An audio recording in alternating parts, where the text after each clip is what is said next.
Welcome to MTV Telugu bulletin లో ముందుగా headlines.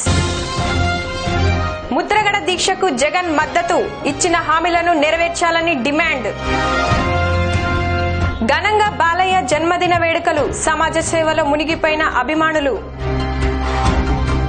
Mudragada జగన్లపై మంత్రి నారాయణ ఫైర్, ఇచ్చిన హామీలకు ప్రభుత్వం కట్టుబడి ఉందని వివరణ. నా మద్దతు హిల్లరీకే, ట్రంప్ ను ఓడించాలని ఒబామా పిలుపు.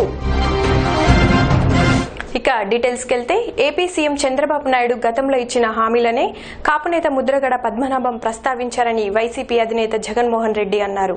దీక్షలు చేస్తే శాంతి భద్రతలు దెబ్బతింటాయని చంద్రబాబు అంటున్నారు.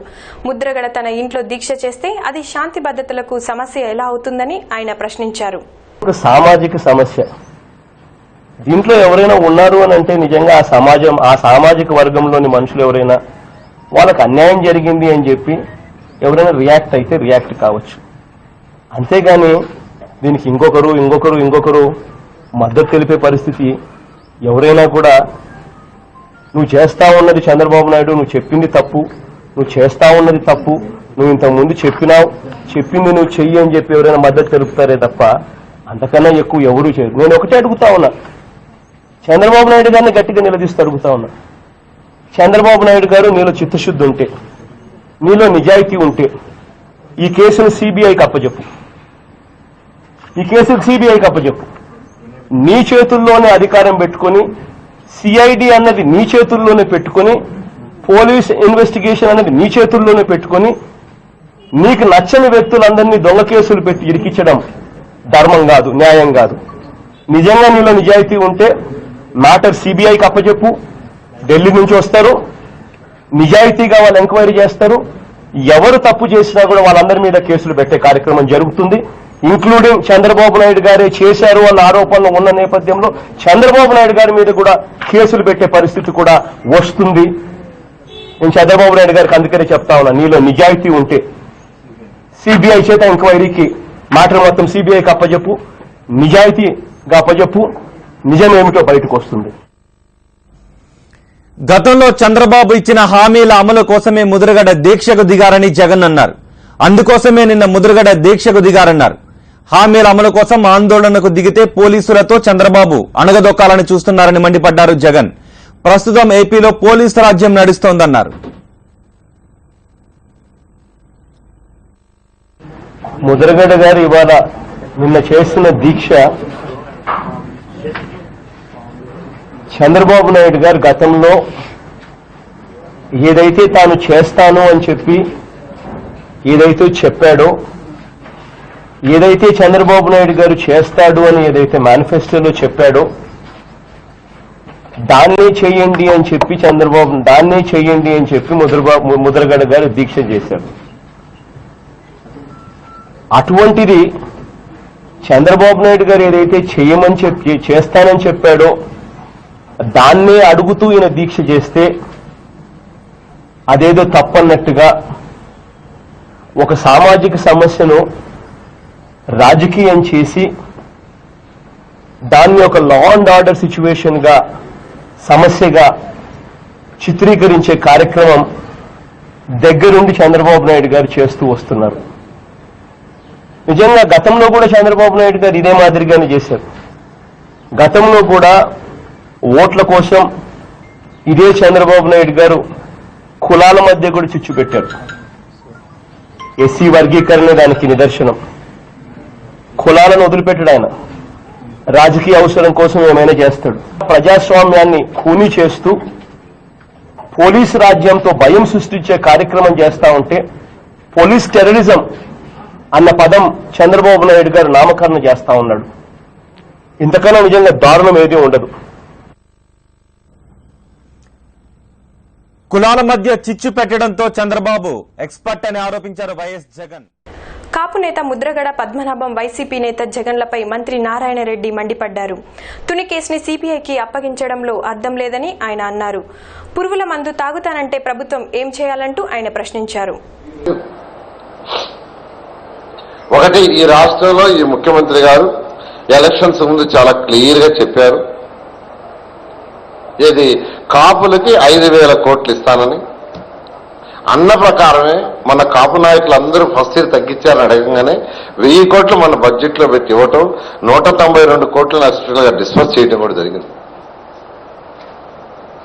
కాపులకు 1000 కోట్లు ఇచ్చారంటే ఆ 1000 కోట్లతో వాళ్ళు ఖర్చు పెట్టుకోని కాదు, ఆ 1000 కోట్లతో చిన్న చిన్న ఫ్యాక్టరీలు కానీ లేదా చిన్న చిన్న ఏదన్నా ఇండస్ట్రీస్ కానీ అటువంటివి పెట్టుకొని వాళ్ళ ఆర్థిక స్తోమత పెంచుకోవాలని ఈ 1000 కోట్లు 10,000 కోట్లు 20,000 కోట్లు కావాలి. అంటే కాపులు పేదలైనటువంటి కాపుల యొక్క ఆర్థిక స్తోమత ఎన్నో రెట్లు పెరగాలనే ఉద్దేశంతో ఈరోజు ముఖ్యమంత్రి గారు ఒక 1000 కోట్లు ఇచ్చి 8 పథకాల్ని, ఆ 1000 కోట్లతో ఒక 8 పథకాల్ని పేద కాపులకి 8 పథకాలు యాక్చువల్గా అమలు చేస్తున్నారు. అంతకంటే ఎవరు చేస్తారండి? మన రాష్ట్ర చరిత్రలో ఏ ముఖ్యమంత్రి అయినా ఈ విధంగా కార్పొరేషన్ పెట్టి 1000 కోట్లు కాపులకు ఇచ్చారా చెప్పనండి. ఈరోజు జగన్మోహన్ రెడ్డి మాట్లాడేటప్పుడు ఏ ముఖ్యమంత్రి అయినా చేశారా? రాజశేఖర రెడ్డి చేశారా? ఎవరు చేశారు చెప్పనండి. తర్వాత కాపు రిజర్వేషన్ అనేది ఇప్పుడు సమస్య కాదు, ఎప్పటి నుంచో ఉంది. ముద్రగడ పద్మనాభం గారు కూడా ఇప్పటి నుంచో పోరాడుతున్నారు బీసీలు చేర్చాలని, కానీ చేర్చలేకపోయారు ఆయన. అంటే ఆయన ప్రయత్నం సరిగా లేదు. అది కూడా ఎందుకు లేదంటే అందరినీ కలుపుకోబోవటంలా రాష్ట్రంలో ఉన్న కాపు నాయకులందరినీ కలుపుకోబోతే ఎవరికి ఎప్పుడో వచ్చిండేది. ఆయన కేవలం దానివల్ల వచ్చేనేమో ఆయనకు ఒక్కడికే కావాలా, నేనే కాపుల్ని బీసీలో చేర్పించాను, నేనే కావాలనే దాంతో ఆయన ఏకపక్ష నిర్ణయాలు తీసుకోవటం వల్ల ఇంతవరకు కాపుల్ని బీసీలో చేర్చలేకపోయారు. అలా కాకుండా అందరినీ కలుపుకొని అందరితో కలిపి పోరాడుంటే ఎప్పుడో వచ్చిండేది.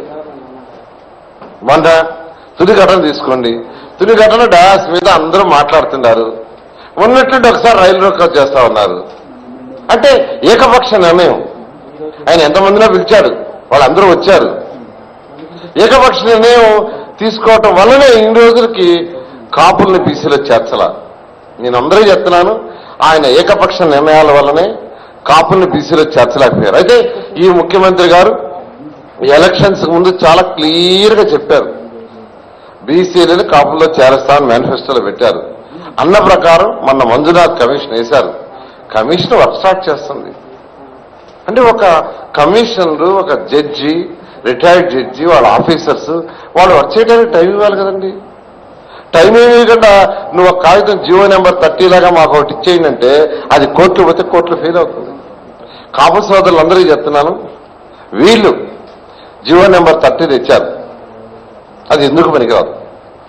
అలాంటిది చేయటం ఈ ముఖ్యమంత్రి గారి ఉద్దేశం కాదు. ఖచ్చితంగా కాపులకి ఒక పద్ధతి ప్రకారం కమిషన్ ద్వారా వేసి లీగల్గా అన్ని చేసి కోర్టులకు పోయినా ఎవరన్నా దానివల్ల నష్టం రాకుండా కాపుల్ని.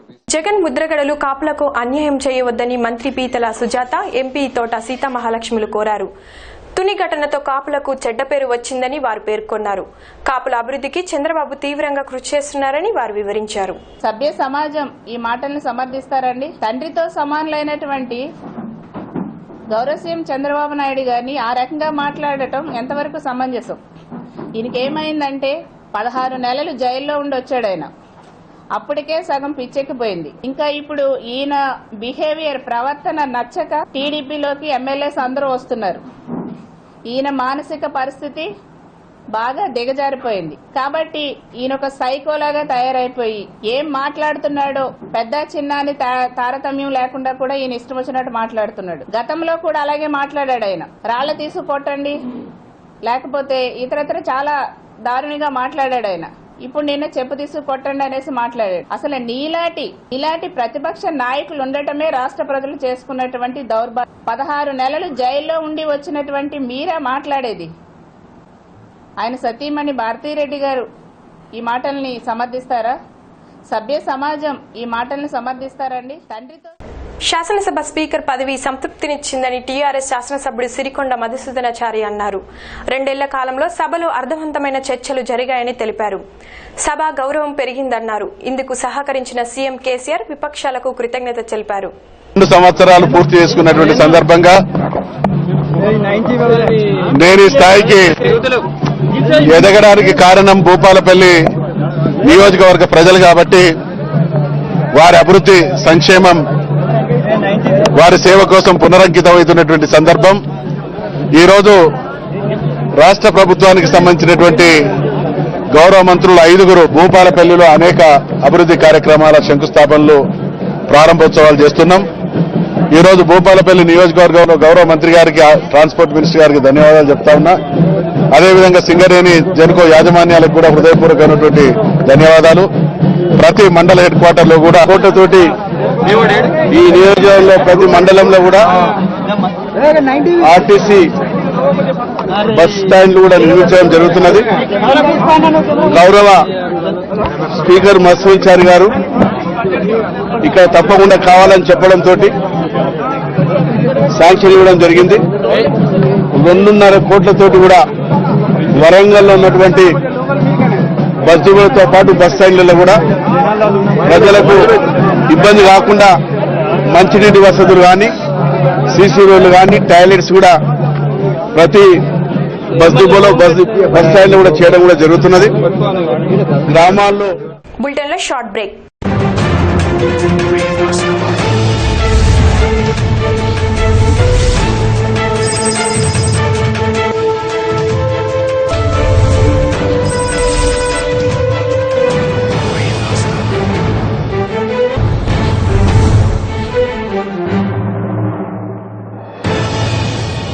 పూజా హ్యాండ్లూమ్స్ వారి భారీ తగ్గింపు ధరలు. ఉప్పాడ శారీస్ పై 1+1 ఆఫర్ కేవలం 950 రూపాయలు మాత్రమే. స్పెషల్ కంచి ఉప్పాడ పట్టు 1+1 ఆఫర్ కేవలం 2200 రూపాయలు మాత్రమే. సిల్క్ కోటా శారీస్ 1+1 ఆఫర్ కేవలం 900 రూపాయలు మాత్రమే. కుబేరా సిల్క్ శారీస్ 1+1 ఆఫర్ కేవలం 550 రూపాయలు మాత్రమే. గోల్డెన్ షిఫాన్ శారీస్ 1+1 ఆఫర్ కేవలం 550 రూపాయలు మాత్రమే. 60 గ్రాముల శారీస్ 1+1 ఆఫర్ కేవలం 450 రూపాయలు మాత్రమే. స్పెషల్ క్రేప్ శారీస్ 1+1 ఆఫర్ కేవలం 550 రూపాయలు మాత్రమే. Handloom cotton thread border 1+1 offer 699 రూపాయలు మాత్రమే. అమ్మవారికి సమర్పించే అన్ని వస్త్రములు దొరుకును. వివాహాది శుభకార్యములకు అన్ని రకముల పట్టు చీరలపై up to 40% discount. Khadi cotton, linen, khaddar అన్ని రకముల షూటింగ్ షర్టింగ్స్ పై అప్ టు 25% డిస్కౌంట్. 5500 రూపాయల విలువ కల ప్యూర్ కంచిపట్టు చీర కేవలం 2750 రూపాయలు మాత్రమే. అన్ని శుభకార్యముల పెట్టుబడికి చీరలు, బ్లౌజ్ పీసెస్, లైనింగ్స్,